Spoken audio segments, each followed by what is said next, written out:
പറഞ്ഞപ്പോൾ ഹിരണ്യകശിപുവിന്റെ ഭാവന്മാരെ ഹിരണ്യകശിപു 4 ഭാഗത്തേക്ക് നോക്കി. ഇനി ഇവരെ ഇങ്ങനെ പരിഹസിക്കാനുണ്ടോ? ഇനി ഇതിൽ പലരുണ്ടോ? ഈ തൂണിനുള്ളിലാണോ ഇവന്റെ വിഷ്ണു ഉള്ളത്?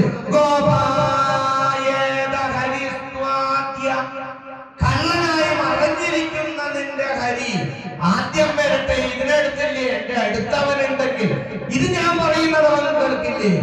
ഇതവൻ കേൾക്കുന്നുണ്ടെങ്കിൽ നിന്റെ വിഷ്ണുവാണെങ്കിൽ, ഈ സ്തംഭത്തിനടുത്തവനുണ്ടെങ്കിൽ നിന്നെ ഞാനിതാ പ്രഹ്ലാദ, നിന്റെ വിഷ്ണുവിനെയും എനിക്ക് കിട്ടി, നിന്നെയും കിട്ടി. നിന്നെ ഞാൻ ഈ നിന്റെ വിഷ്ണുവിന്റെ മുന്നിൽ വെച്ച് നിന്നെ ഞാൻ കൊല്ലുന്നുണ്ടെങ്കിൽ നിന്റെ വിഷ്ണു പേടിച്ച് മറിഞ്ഞിരിക്കില്ലെങ്കിൽ പുറത്തു വരട്ടെ എന്ന ഭാവത്തോടുകൂടി പ്രഹ്ലാദനെ അടിക്കാൻ ഓങ്ങിയ കൈ ഹിരണ്യകശിപു ആ ഉരുപ്പിടിച്ച മാളങ്ങ് വലിച്ചെറിഞ്ഞ് അടുത്ത നിമിഷം തന്റെ ഉരുക്ക സമാനമായ കൈയോട് കൂടിയിട്ട് ആ ഒരു സ്തംഭത്തിന് ലക്ഷ്യമാക്കി പാഞ്ഞടുത്തതും ഹിരണ്യകശിപു അടിക്കാൻ ഇങ്ങനെ മുട്ടുന്നതിന്റെ ഇടയിൽ ഒരു ശബ്ദം വിടുന്ന ഒരു കേട്ടുത്രേ.